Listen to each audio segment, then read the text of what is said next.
Sorry for the crappy footage, I don't have a DS capture card and I have decided I have too much dignity to steal some. The Nintendo DS entry Star Fox Command begins with the team broken up. It turns out General Pepper looking like utter hell and assault was on purpose as he gets sick and Peppy is made the new General of Corneria. Fox kicked Crystal off the team because he couldn't cope with his girlfriend being in constant danger. Crystal did not take kindly to her boyfriend trying to dictate her life to her and left. Slippy left to settle down with a pink frog fiancé named Amanda, and Falco left because, well, he's an ass. So when an army of fish people called the Anglers invades Lylat, nobody does a single damn thing to stop them until after they've taken Corneria. So Fox has to reform the fractured team to save Lylat once again. The funny thing is Fox first tries to take the entire Angler army on his own, which in any other game in the series probably would have worked. Your first run through the game, Fox does manage to assemble the squad and stop the Anglers, but since he and Crystal don't actually fix their issues, they break up again and you get a bad ending. So then you're given the Key of Destiny, which allows you to replay the game and make different choices on how the story plays out, accessing a lot of new levels and 9 different endings. I like that the impetus of the story is continued character development, but the story is the major weak point of the game, sadly. Star Fox Command blends the franchise's aerial combat with turn-based strategy. Each level is an overhead map of enemy squadrons, bases, and motherships, and you control up to 4 ships to eliminate all the enemies, both without running out of fuel and without any enemies getting through to the Great Fox. The Great Fox, which is now an ugly-ass generic carrier, for some reason.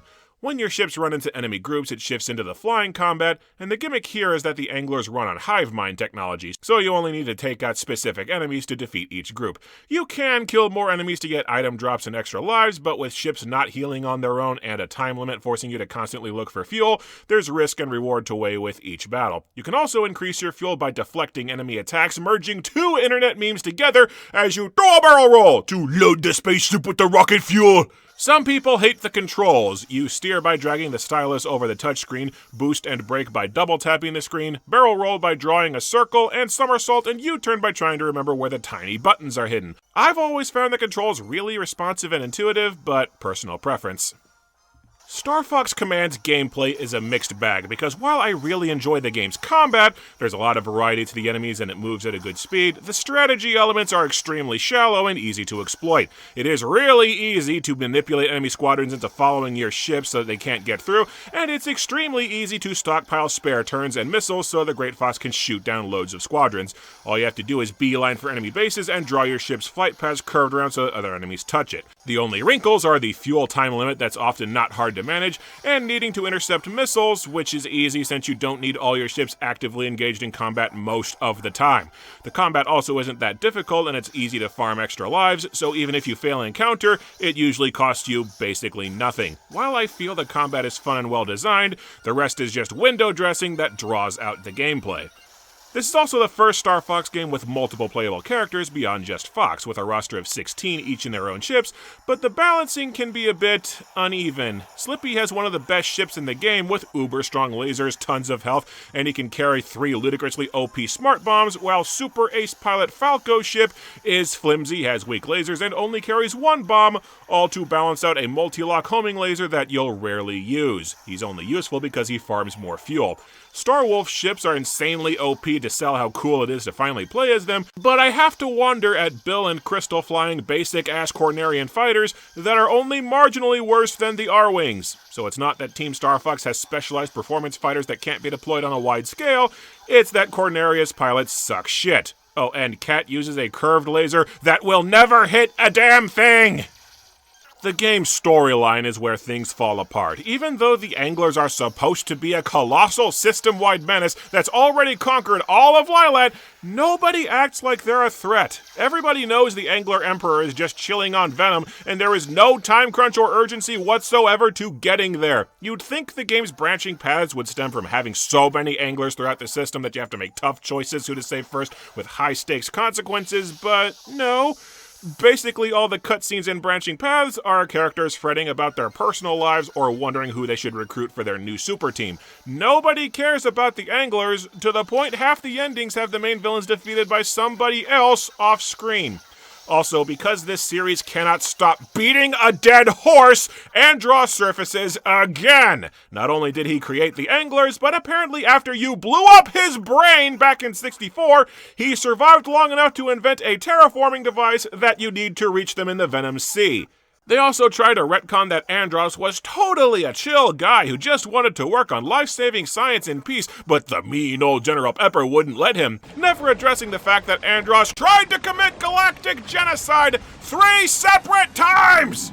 And now, to destroy the Lilac system! But the real problem with the story is how many of the protagonists are so badly written that it sometimes crosses into full-blown character assassination. If you don't meet with Slippy early on in the game's plot, it damn near locks you into a bad ending, because Fox and Falco are both complete morons without his influence. In several paths, Fox tries to recruit Wolf into joining the team, then is totally surprised when it blows up in his face, Wolf having lost basically all the noble traits that he gained in Assault. Slippy apparently can barely stand being away from his fiancée for 3 friggin' minutes to do something about the entire system being under enemy occupation, but by far the worst victim of the bad writing is Crystal.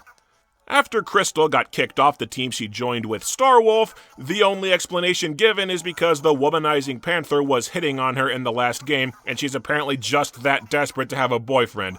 Although the writing is so inconsistent that on some paths she doesn't give a shit about Wolf's team, while in others she outright directs Wolf to betray Fox just for shits and giggles. And when you do get her back onto the team, she's cold and openly hostile to everyone, not just Fox, after he's profusely apologized and begged her to take him back. This is the woman who persevered on Dinosaur Planet completely unarmed because she was just that dedicated to helping people, and who was the most caring and compassionate person on the team in Assault. I don't buy that one bad breakup would turn her into such a heartless bitch, or that she'd sign on with notorious criminals just for a new dick to ride. But then, the gender politics of this game all around are all kinds of yikes. One of the endings has you form an all-girl squadron with Lucy, Kat, Amanda, and Crystal, who is actually written in character on this one path through the game. They just hang out around Corneria taking care of the home, while the men fight the Anglers off-screen, and their big ending is throwing a party for the men when they get back. Just... ouch! There are several lines with the clear subtext that the breakup is Crystal's fault for not knuckling under her domineering boyfriend, and the ending where Starwolf defeats the Anglers results in Crystal being horribly ostracized from society for breaking up with Fox, to the point she becomes a cold, ruthless bounty hunter, which is wrong on too many levels to count! It is neat fan service that you get to play as so many NPCs from prior games, and the game seeds the franchise with room for expansion with some new characters: Slippy's fiancée Amanda, Peppy's nerdy daughter Lucy, and Dash, Andros' grandson struggling with his heritage. As sick to death as I am of this series continually dredging up Andros, Dash is a good character that had potential before this series dove off a cliff. The game's art design is ugly with super deformed characters, but compromises had to be made for the DS. I guess I can let that slide. Same reason why all the characters talking sounds like this.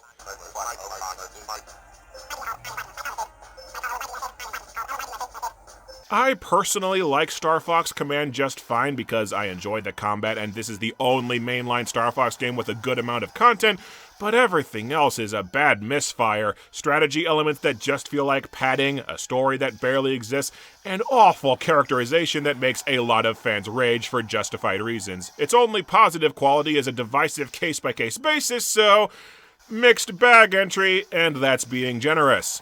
Star Fox went on a long hiatus after Command, with speculation being that the delay was because the game had 9 branching endings and they forgot to declare one as being canon. But the thing is, most of the endings are bad or would end the series. We all know the one with Fox and Crystal retiring, settling down, and having a kid that forms his own team was not going to stick. They only had to pick one of 3 options for a sequel. Either the all-girls ending, which restores the old status quo, the default ending, which restores the old status quo except Fox still needs to get Crystal back, or my personal favorite, which is the old status quo, only now Amanda's joined on too, and Dash is already on deck to be the next villain. Prime ground for more development. Making a sequel story-wise should not have been an issue. I mean, it's not like the ending where Fox gets so depressed about losing Crystal that he gives up on life and becomes an F-Zero racer was going to be the real ending.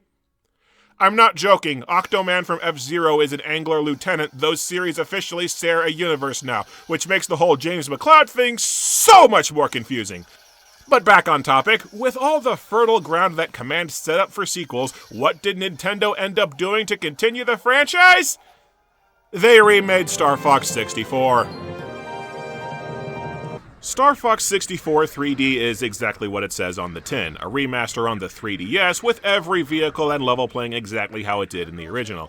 While other Nintendo remakes like Kirby Superstar Ultra and Mario 64 DS greatly expanded upon their original games, Star Fox 64 3D is the exact same game, only with the ability to save in between levels and replay levels on command, although they did add an ostensibly easier difficulty setting because apparently they thought the 3DS's controls are just that crappy. The funny thing is, even with the portability and the improved graphics and presentation, I still greatly prefer the Nintendo 64 version. Maybe it's because I vastly prefer the Nintendo 64 control stick over the 3DS's sliding pad thing. Maybe I just find finishing the game in one run to be more compelling, but that added convenience factor of the remake is a major selling point to new fans. This was a good way for people to be introduced to a classic, so I won't begrudge it. Okay guys, Star Fox 64 3D was a decent little diversion, but seriously, you're going to need to actually continue the series at some point. You've been giving all the characters ongoing arcs and developing lives that the fans have been following for years. You have to pick all that up again eventually. So fresh after they remade Star Fox 64, what did they do? They remade Star Fox 64 again!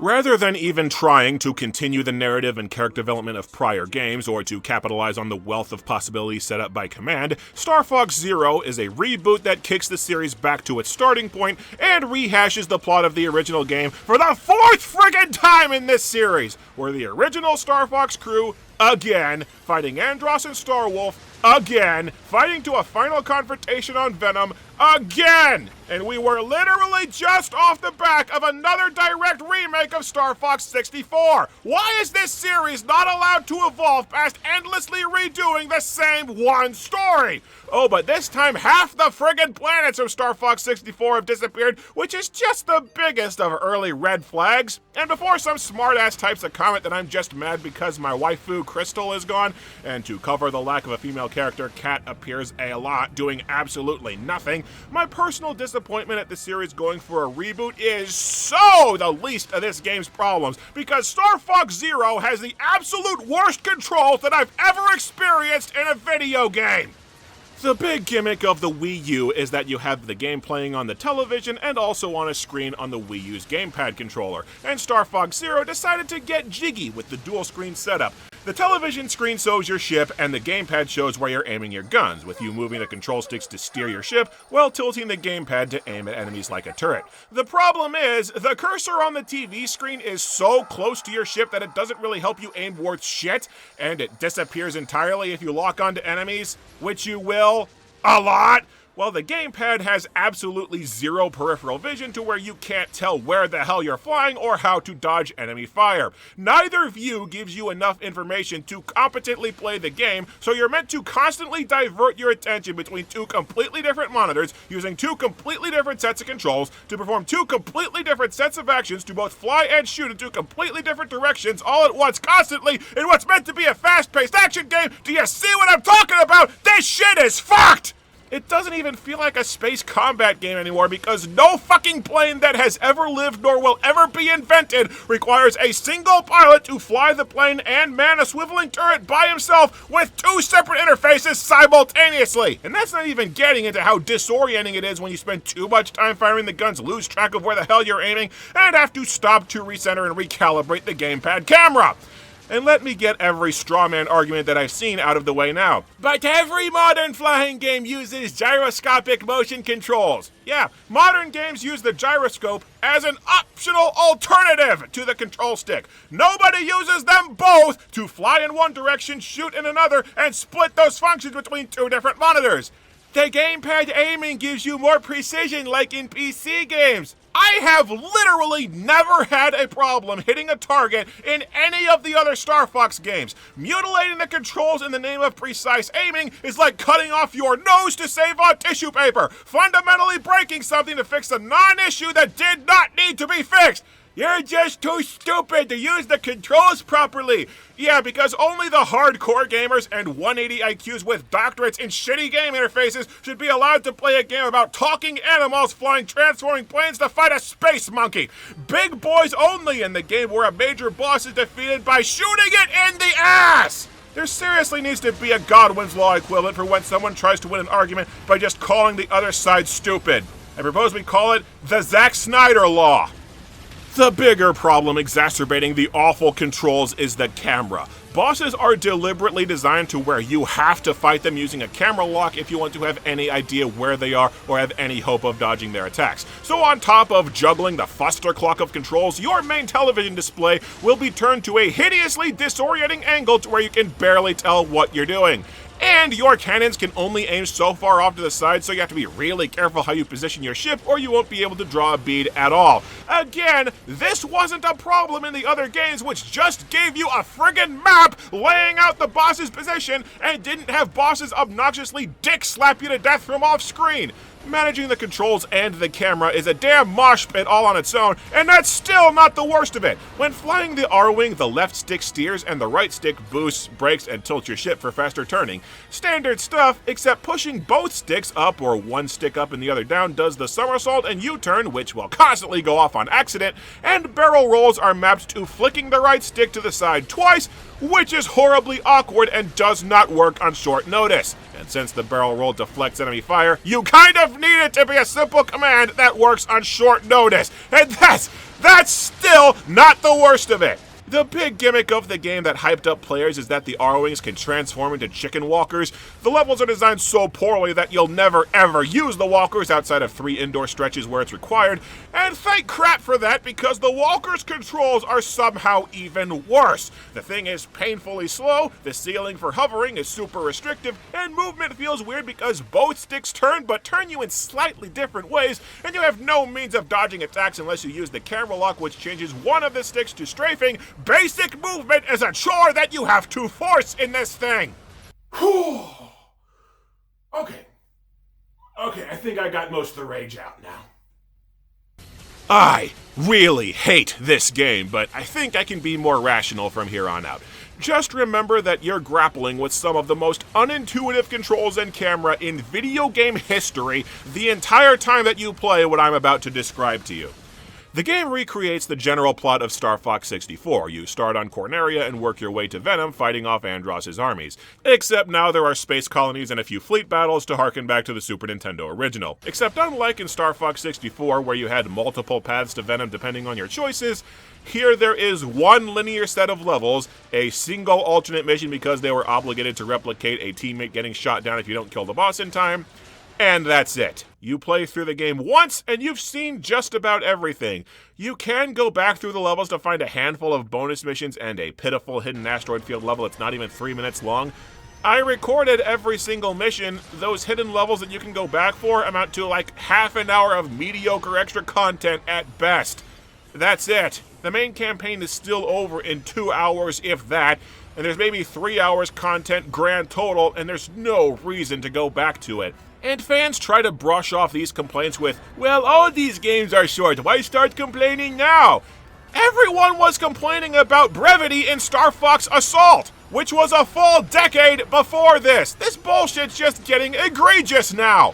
There are a few standout levels that I actually like. The infiltration level on Zonus in a helicopter that doesn't control like pig crap. Oddly enough, Titania is a pretty cool stage, driving the Landmaster that doesn't control like pig crap. Not until you get to the boss and try to drive a tank with the skewed camera, anyway. A lot of people like Sector Omega, the Area 6 replacement where the R-Wings all kick into hyperspeed, but I cannot stand that level. It just makes the controls even worse. Although it is amusing just how much glee Platinum Games clearly took in taking the attack carrier, the joke opening boss of the originals, and making one of the balls hardest bosses in the game. I used to like the final battle with Starwolf where you fight them on a 2-level spherical map and they can all transform, but replaying the game 3 years rusty for this video, I tore through all the Starwolf battles like they were nothing. The transforming mechs actually make them easier to shoot because going bipedal makes them sitting duck easy targets. Oh, and by the way, you have battles and run-ins with Starwolf at least 6 friggin' times that I could count, which leads me to my grand thesis, I guess you could say. Star Fox Zero was developed by Platinum Games, a developer whose work I usually love. Bayonetta and Transformers Devastation, that's my jam, but they're a dev team that kinda specializes in Devil May Cry action beat-em-ups, and it feels like they were absolutely the wrong people to helm a Star Fox game. It's like they didn't have any ideas for the actual levels beyond just adding more boss battles, in some cases infuriatingly long and complex boss battles with such small time windows to land or avoid hits that it's easy to screw them up. I remind you, basically all of the hidden stages are just bosses, and several stages like Sector Omega, the boss is significantly longer than the actual level. I don't know whether to pin the blame on Platinum though, because taking in the big picture, this game feels rushed as all hell, even though I know it was actually delayed several months. Ficina is just a flat, empty map. The asteroid field is blatantly recycled for the Great Fox level, which in turn blatantly recycles the boss of Fortuna. The levels are barely designed to make any use of the game's central transforming mechanic. In fact, the Ficina stage that's explicitly designed for the Landmaster's flying mode, you're way better off just hovering and never using the flight until the boss requires it for a few seconds. There's an entire extra vehicle, the Roadmaster, an ATV that's used for some training missions but never in the actual game.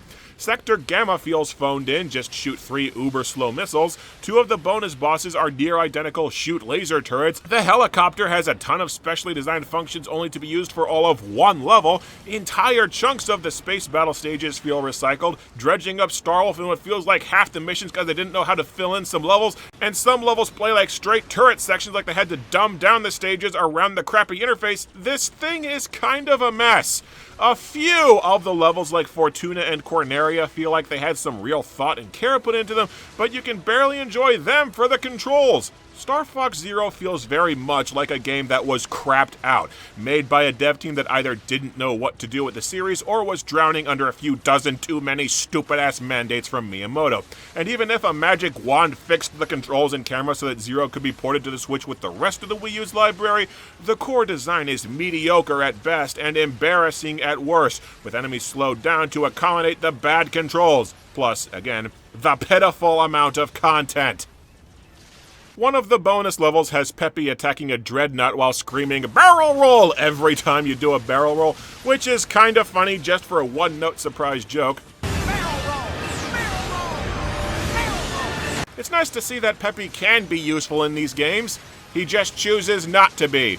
The only shakeup over the last 3 times they did this exact story is when they make a big deal about how Andros was working on teleportation portal technology, which is only used to have a bait and switch where Venom disappears when you're expecting the final level. Also, Venom is now Starkiller Base in a game that was released at exactly the wrong time to where it feels like a blatant ripoff of The Force Awakens.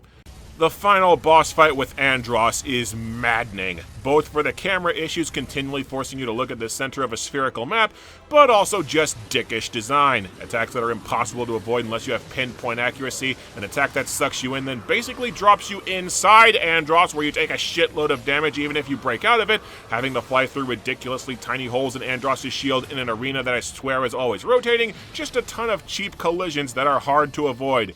But James McCloud flies in again and helps you kill Andros in a robot form that you've been conditioned to believe means that you got a fake ending, and they repeat the credit sequence from Star Fox 64 only to run out of footage halfway through.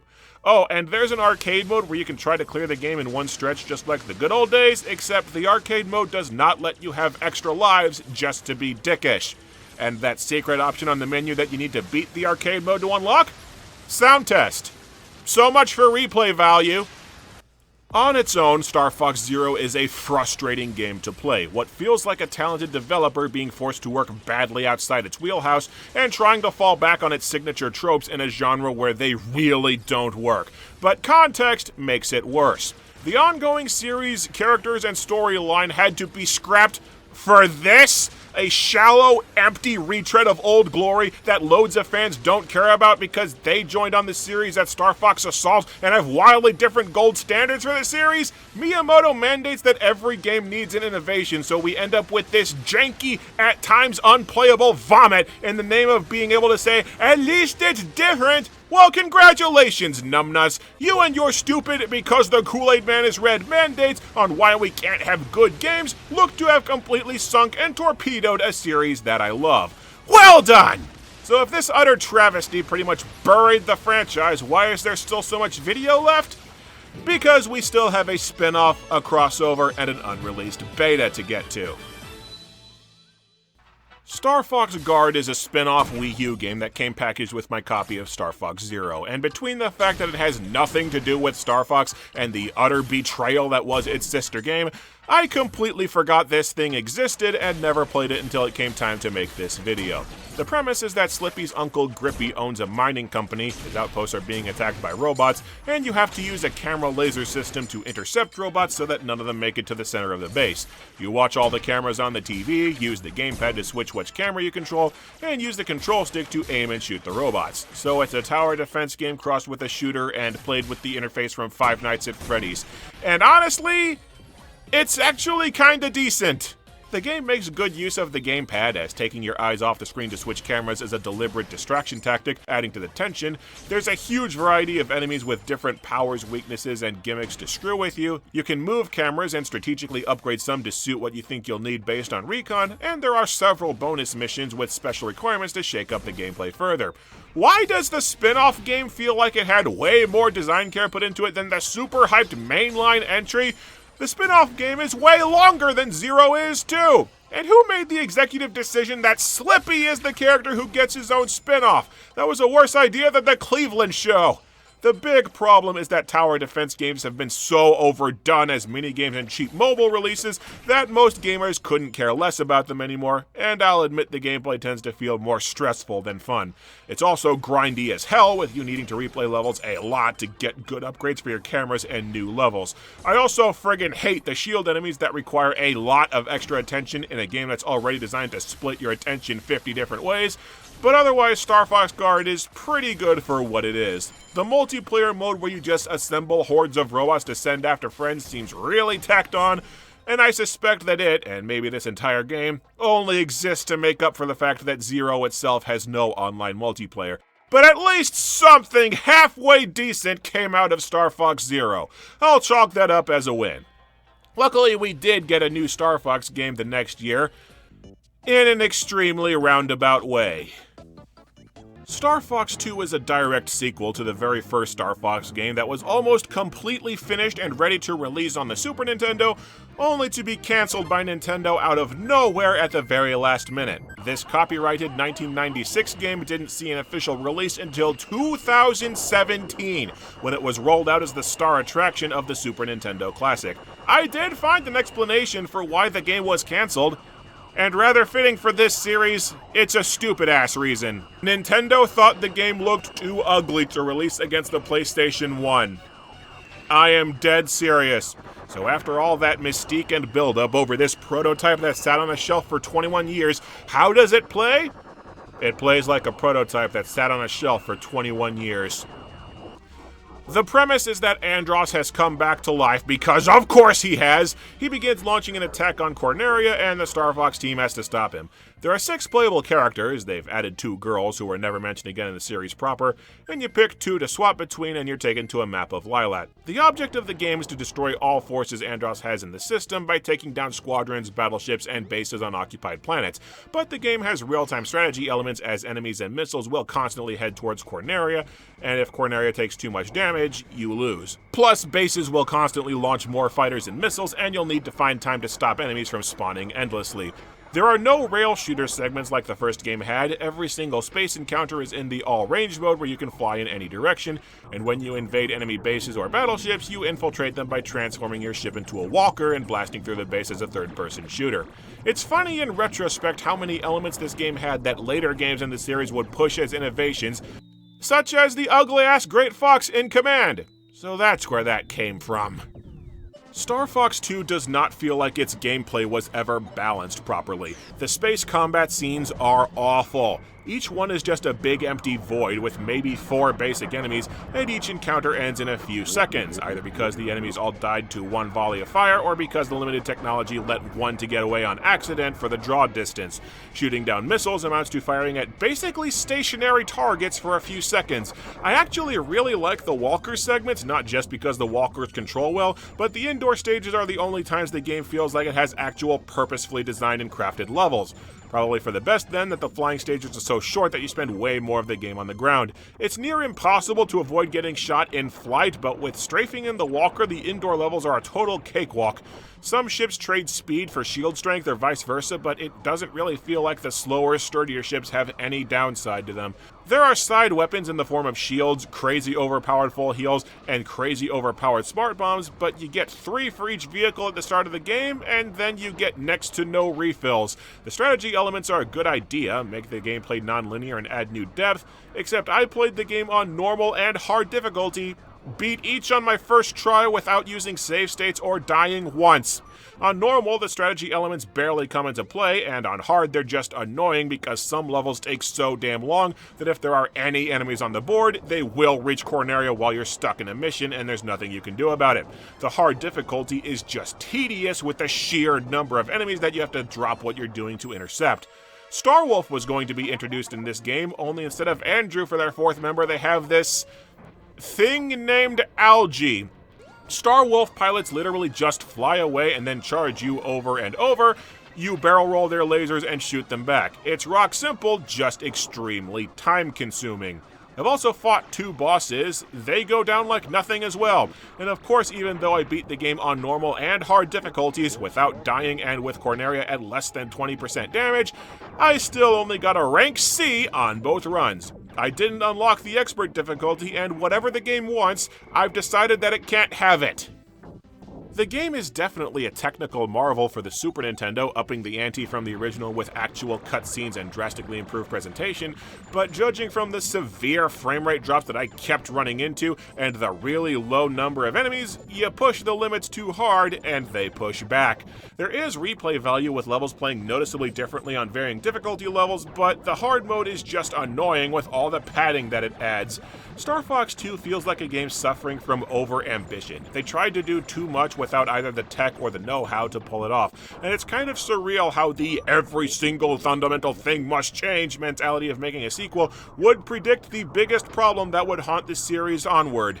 If you're looking for a primitive third-person shooter, then great news, but if you're hoping for a Star Fox installment, it just doesn't quite deliver. I'm glad that it was finally released, but maybe it's better off as a footnote of the series than as a main entry. Normally this would be the anticlimactic ending, but a moldy old has-been also is not quite the last word in the series. Starlink Battle for Atlas is a Ubisoft-developed sandbox game about a squad of explorers liberating an alien system from an army of despotic villains called the Legion and fighting a dark overlord named Grax. It went for that whole toys-to-life mechanic where you unlock new ships, weapons, and pilots by buying models with interchangeable parts and connecting them to a custom controller. But most people know about it because the Switch version lets you play as Fox McCloud, thanks to a crossover deal with Nintendo that ended right after Starlink was published. Fox has absolutely nothing to do with the story. He and his friends just in Atlas chasing after Wolf, and they pal around with the Starlink crew for the hell of it. It was just so nice to be able to pretend that we had a fun new Star Fox game that didn't play like garbage, didn't butcher the characters, and that clocked in at over 3 hours long. I've already done a full review of Starlink, and I really liked the game. The general idea is that you need to destroy Legion capital ships to liberate the system, but they're insanely heavily defended unless you destroy the Titans that deploy on the surfaces of planets. And the Titans in turn get stronger if you don't take down extractors that spread across each occupied world. You work your way up to taking down huge targets systematically, and every objective that you complete rewards you with cores that you can use to build bases that will supply you with cash, mods, or reinforcements as you legit build your own army across the system. An army that you will need because certain sectors of the system the enemies spawn in abusively high numbers. The game nails the satisfying gameplay loop of almost always making progress on objectives and getting tangible rewards, and it can easily get addictive, even in the short time that I played to get footage for this video. Plus, since my initial review, they've added a moon with loads of endgame activities. The game has a Switch-exclusive side quest where you have to stop Starwolf from stealing a doomsday weapon that he plans to use to conquer the Lilat system, which... yeah, that's kind of a big mistake. They tried to pitch that Wolf is a big intergalactic conqueror and supervillain when... no, he's an ace rival mercenary for hire, not Darth friggin' Vader. Unless this was the direction for whatever aborted new timeline Star Fox Zero was meant to create, which, wow, I just realized the Star Fox series is spread across 3 different timelines. There are other Starwolf side quests where you get to play as Fox's wingman, but that's DLC that runs you $12. I'll probably get it, but I don't feel like it right now. Regardless, Starlink's existence resulted in me getting the R-Wing toy that I've wanted pretty much my entire life because Nintendo has never made any Star Fox merchandise outside of the amiibos for Smash Bros. My only question regarding Fox's presence in the game is, why are Fox and his team a full foot shorter than the rest of the cast, most of whom are teenagers? They aren't short in Super Smash Bros. Is the implication that all of Nintendo's characters are midgets, or is the implication that people are huge in Starlink's universe? Is my 4-foot Crystal poster meant to be life-sized? If so, she's not much shorter than my ex. So at the end of looking back on the Star Fox series, what takeaways can we draw? Well, we learned that Nintendo is stupid and basically threw away a beloved franchise that loads of fans were still hungry for over arrogant, stupid-ass mandates. We learned from Starlink that if Nintendo insists on not using any of its IPs except Mario, Zelda, and Pokemon, they should let other people have a crack at their catalog. We learned that trying to recapture one past Wildfire success does not work, especially not when you try it over and over and over again. And we learned that enforcing change just for the sake of change is a horrible idea. For my part, I think we learned that innovation does not mean what video game developers think it means, and that sometimes it's enough to just have a good game to play. I'd love for this video to be made obsolete as soon as possible, but somehow I get the feeling that it won't be.